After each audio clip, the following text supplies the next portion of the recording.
Today I will be preparing for you one of my favorite dishes, the baked Chilean sea bass with sauteed baby carrots, asparagus, and fingerling potatoes. Before I begin, I would like to tell you a little more about sea bass. What most people don't know is that it's not even a sea bass. It comes from the Antarctic waters and was first found by Chilean fishermen. For marketing purposes, they called it Chilean sea bass. It's not even a sea bass. It's called toothfish. But because of its white flaky skin, they call it sea bass.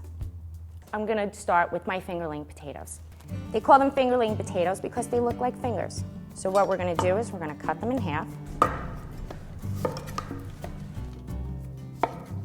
In a bowl, we're going to put our fingerlings in.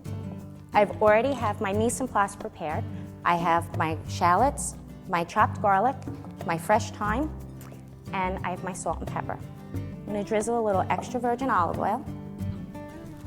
Take a little fresh garlic, chop, a little fresh shallot, a little fresh chopped thyme.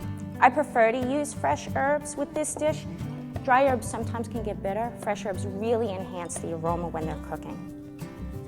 I'm going to toss this, and then we're going to put it in the oven and bake it at 375 for about 40 minutes. The next thing I'm going to do is prepare the Chilean sea bass. I take a sea bass and I put it in a pan. You want a deeper pan with sides because when it cooks, it releases a lot of oils.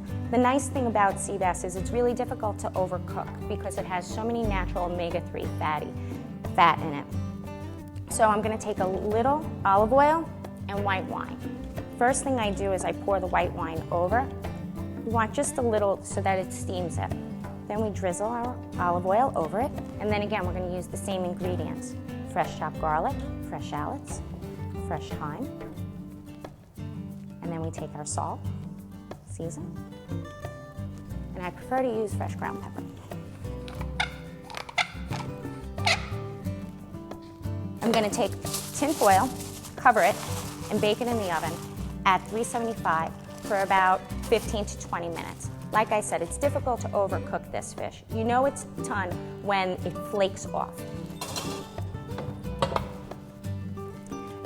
The next item we're going to prepare are the asparagus. The asparagus are already marinated in olive oil, salt, and pepper. And we're going to put them on the grill.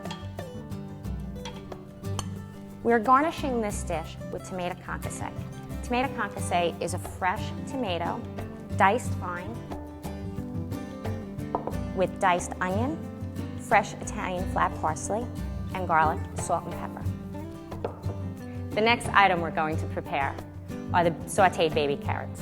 I prefer to use fresh baby carrots. We get them in and we peel them ourselves. The reason I prefer to use these is because it maintains the nutritional value. When you buy them already peeled, they lose their nutritional value. So what I'm going to do in this pan, I'm going to add some butter. I'm going to add my baby carrots. And I'm going to add some sugar. The reason for the sugar is to help caramelize the carrots and help to enhance the sweetness in the carrots. But we don't want it to overpower it so that it's so sweet. Now we're ready to plate. We'll use a regular white plate because of the colors with our dish.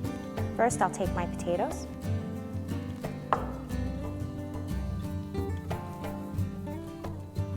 Then I'll take my carrots.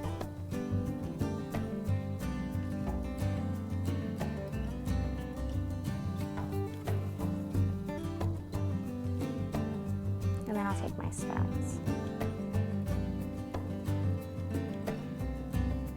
Fresh from the oven, we have our sea bass.